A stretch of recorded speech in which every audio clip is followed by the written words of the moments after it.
Hey, Steve, Jason, it might be an obvious answer, but are you concerned with, how I guess it appears how flat you guys have kind of played over the last couple of games in such a time where urgency and, good play is needed? I didn't think we were flat tonight. I thought we came out pretty strong and got off to a good start. But what killed us was the rebounding. We obviously we have a size disadvantage, but that doesn't account for the 16 offensive boards they had.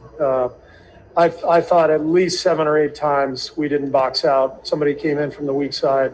We didn't hit them, and they got an extra possession out of it. And when that happens, it's almost impossible to win. They got 9 more field goal attempts and 8 more free throws.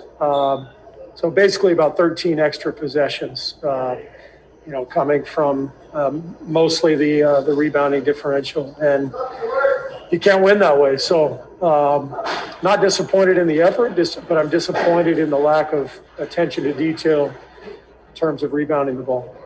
Does that signal to you a tired team? No. It signals to me a modern team. This isn't the modern NBA. Guys don't box out. It's just the way it is. Every night on League Pass, I see the same thing.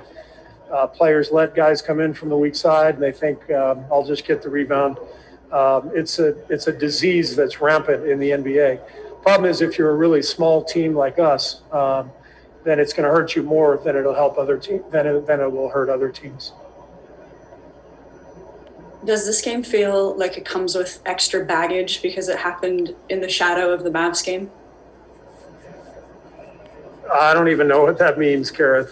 I'm saying a game like this after a blowout loss to the Mavs, if this would have been an ordinary, like you win some, you lose some game, maybe at a different part in the regular season, but does it feel like it's kind of a culmination of things? No, you know what? I thought we came out ready to play. I thought we got beat by a team that is hot right now, that's playing at a really high level, that did more good things than we did, particularly in terms of extra possessions, getting loose balls, getting rebounds. I thought they played better than we did, frankly. But I thought we were focused. We weren't good enough tonight. Is it easier to take when the 3-point shooting is coming from guys that you kind of don't mind having them shoot those shots? No. I mean, you weren't hurt by their big scores for the most part. It was the other guys. Yeah, I mean, Rubio getting 26 obviously is a surprise. He's not that kind of scorer, but he's obviously capable, and he had a great game tonight. So I give him really a lot of credit. 6 assists, no turnovers. His defense was great. So Rubio had a hell of a game, and then Edwards really kind of took over the fourth. So more than anything, I give them credit. But I told our team if we boxed out, we very easily could have won that game, and we didn't box out. You just touched on, the other guys on Minnesota getting going. You mentioned offensive rebounding, and before the game, you said this needed to be the best defensive game of the season. How would you grade the defense tonight? Other than the not boxing out, I thought we played pretty well defensively. We held them to 46% shooting. I thought we forced some difficult shots, but part of defense is finishing the possession with a rebound or with a loose ball. So we did not do that, and so it was not a great defensive night.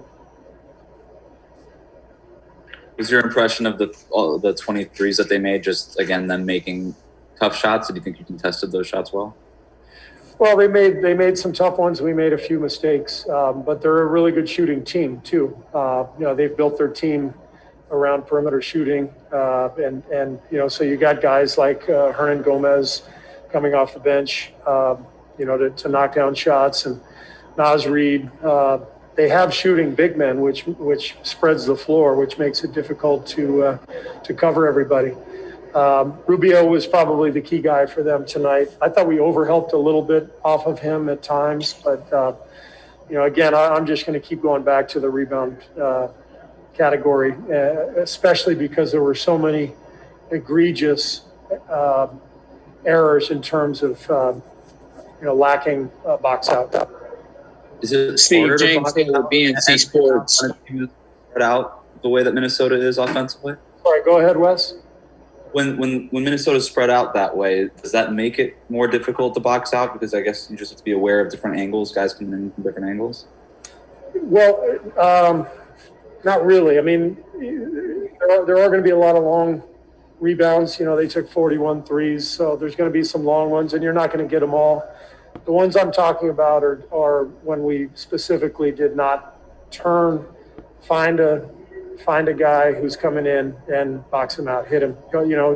It's not even like a college box out where or high school box out. In the NBA, it's more about locating the guy and just putting your hand or your forearm in his chest and letting somebody else go chase the ball. So, we were staring up at butterflies, up in the air, just looking up, and guys were coming right by us. So that doesn't matter what kind of possession is, what kind of shot it is. It's just the awareness to go hit somebody. Why do you think boxing out or not boxing out has become so common throughout the league? Because most of these guys didn't have a high school and college coach yelling at them for a combined 8 straight years. It's a different world today, and players grow up in a different way in terms of just their basketball background. And the detail is often, the thing that is lacking. Players have never had more skill than they have today, in my mind. I'm amazed by the skill level. But the little things, getting back in transition. Every night on TV, I see teams let a guy run past them in transition for a layup. We do it. Every team does it. If you did that 25 years ago, your coach would take you out and he wouldn't play you again. Now everybody does it. And as a coach, you can't take everybody out. So there are certain parts of the game that they're just different. Players aren't as locked in on those things. I think just because it's a different time. Thanks, everybody. Thank you, Coach. Appreciate that. All right, we'll have a few guys in here shortly.